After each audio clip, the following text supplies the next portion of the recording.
Bonjour à tous, c'est Franck et Super Panda. Salut. Et c'est dans le bruit et la fureur qu'on vous accueille aujourd'hui, car on fait une vidéo de Rise of Nations, Rise of Legends, un jeu PC édité par Microsoft, développé par Big U's Game. Comme ça qu'on dit? Voilà, oui. Je l'ai bien dit? Pas mal. C'est un jeu de stratégie. C'est de la stratégie. Comme je pense qu'on peut le voir très facilement.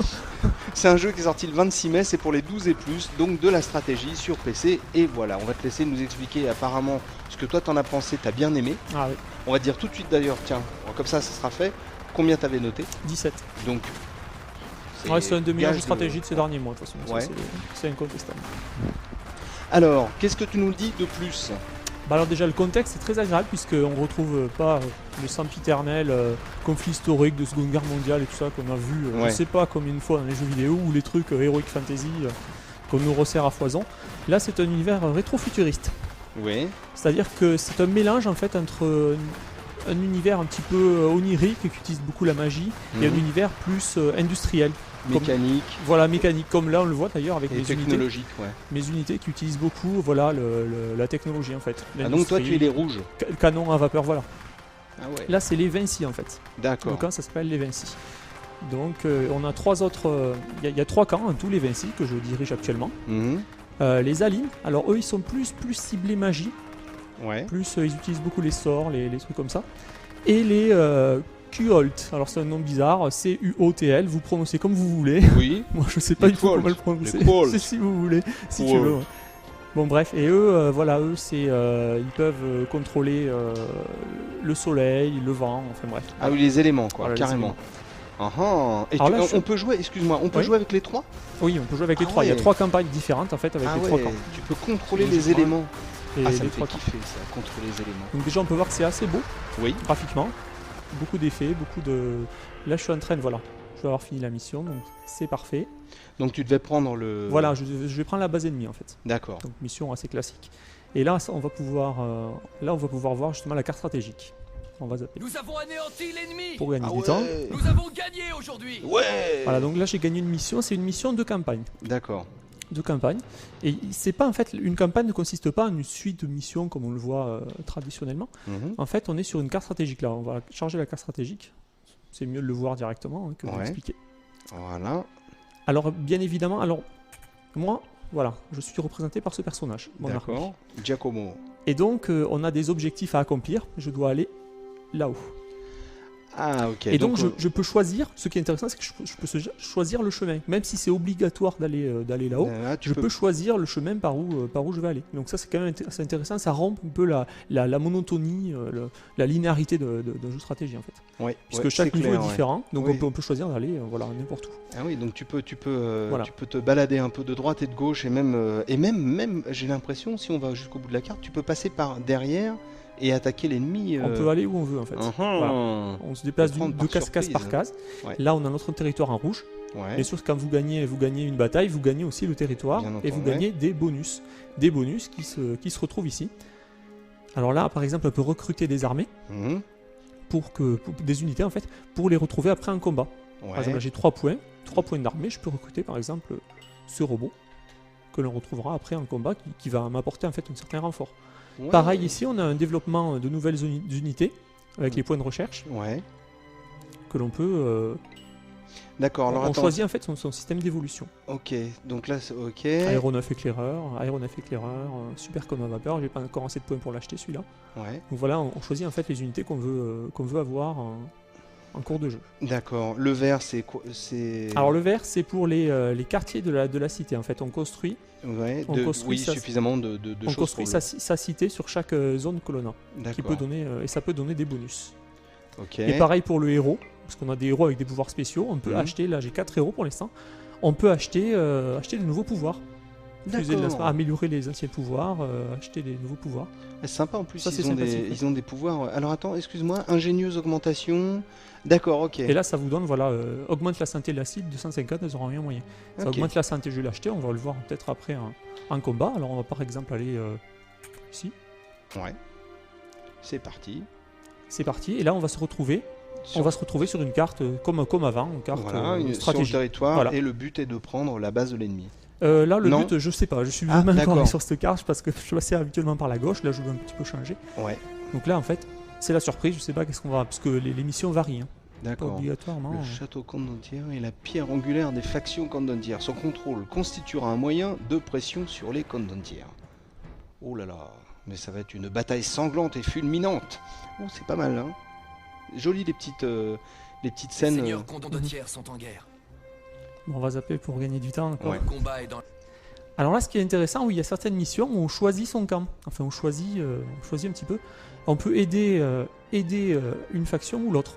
D'accord. Et selon, voilà, on aura à attaquer le château ou à défendre le château. Ah, c'est sympa. Ça, c'est sympa. On peut le faire. On peut faire les deux côtés. En cours de partie, en fait. En cours de partie, sur certaines missions, ils donnent le choix entre deux objectifs différents. Là, on va voir ce que ça donne en attaquer. Voilà. Là, donc là, j'ai choisi attaquer. Je dois m'emparer du château qui est au milieu, que l'on voit sur la carte. Ouais. Là, vous voyez le robot que j'ai acheté sur la carte stratégique est là. Ah cool, on l'a gagné, il est là, donc il est disponible. Et mon héros est ici. C'est lui qui commande du gros robot, quoi. Voilà, il dirige un petit peu. Vous remarquez aussi l'aspect mécanique un peu des unités. D'accord. C'est spécifique à ce camp. Et voilà mon héros qui a le sort que j'ai acheté tout à l'heure, vous avez vu, qui augmente la santé des unités. Donc on peut choisir un peu. Voilà, on va c'est ceux qu'on met en avant. Voilà. Là, on a augmenté la santé de toutes les unités qui sont ici. D'accord. Donc tes fantassins, tu les prends, tu les mets en avant. Ils ont une santé augmentée. Et là, tu peux. Pas mal. C'est vrai que c'est sympa au niveau graphique. Ça, c'est bien. J'aime bien le côté. On découvre au fur et à mesure. Les ennemis sont certainement très proches. Que se passe-t-il? On ne sait pas. Alors, donc vous avez des quêtes secondaires, quêtes bonus. Vous pouvez vous emparer du château directement, ou alors vous emparer des camps qui sont autour. D'accord. Pour avoir des unités en plus. Et voilà, c'est ce que j'allais te dire. En prenant les camps, on prend des unités. Voilà, exactement. Voilà, ça. Ok. Eh ben, c'est pas mal, hein. Ça a l'air d'être vraiment bien. Ah oui, c'est. Moi, j'ai adoré. Bon. Oui, bien, et je te propose un truc, si on refait une petite vidéo, une autre camp, exactement. Très différent. On va faire une autre vidéo de ce jeu qui s'appelle Rise of Nations, Rise of Legends, un jeu édité par Microsoft, développé par Big Use Games. C'est de la stratégie, c'est pour les 12 et plus, ça se joue sur PC et c'est rudement bien. Ouais. On vous dit merci beaucoup et à bientôt. Ciao, salut à tous. Ciao.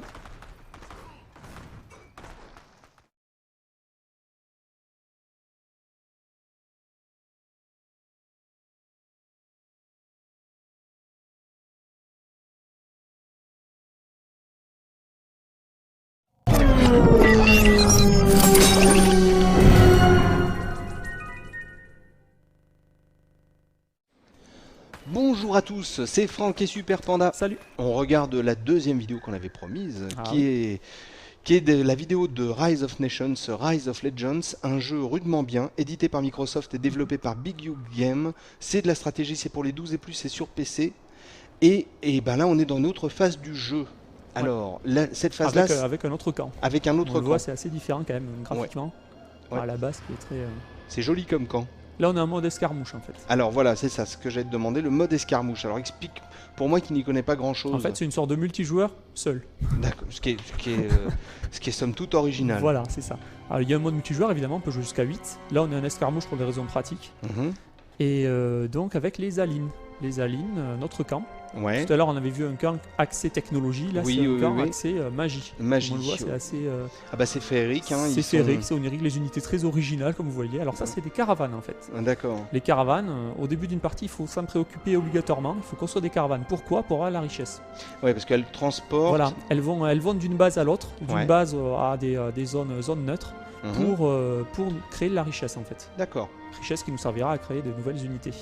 Et deuxième ressource aussi qu'on a, c'est le timonium. Alors, le timonium, en fait, il y a une mine de timonium. Ouais. Aussi, pareil, c'est la deuxième ressource du jeu pour acheter de nouvelles unités. D'accord. Donc là, il faut construire une mine juste à côté pour avoir récolté en fait ce timonium. Il est sympa ce moulin. Un petit hommage, je pense, à Command & Conquer avec le Tiberium qui avait. C'est un petit hommage, je pense, à ce jeu-là. Tu crois? Ouais, je crois, parce que le nom est assez proche. Donc c'est peut-être un petit hommage à ce jeu-là. Donc là, on voit que celui qui dirige ton unité est majestueux. Il a des... Le héros qui a des super pouvoirs, évidemment. Il est mi-dragon, mi-homme. Enfin, c'est impressionnant. Qui peut invoquer des salamandres. Ah ouais. Voilà. Waouh. Ah oui, c'est assez impressionnant quand même. C'est plus du tout l'aspect mécanique des unités qu'on a vu tout à l'heure. Moi je préfère les beaucoup plus, voilà, oui, c'est beaucoup plus féerique, beaucoup plus. C'est vraiment, très joli. Et c'est quoi l'espèce de scorpion homard là qui te suit là, derrière là, ça ouais. Alors là, je l'ai acheté en fait ici. J'ai capturé une base neutre, ce qu'on appelle une base neutre, que l'on peut capturer pour avoir de nouvelles unités ou pour agrandir son territoire. On a une frontière ici. Il faut absolument agrandir son territoire pour justement avoir le plus possible de mines Tiberium sur son contrôle, pour avoir le plus possible de ressources à soi. Bien entendu. Là, je construis une mine. D'accord. À côté de la carrière pour que les mineurs aillent récolter le Tiberium. Le Tiberium. Le Timonium. Ça fait tellement penser à Command & Conquer que...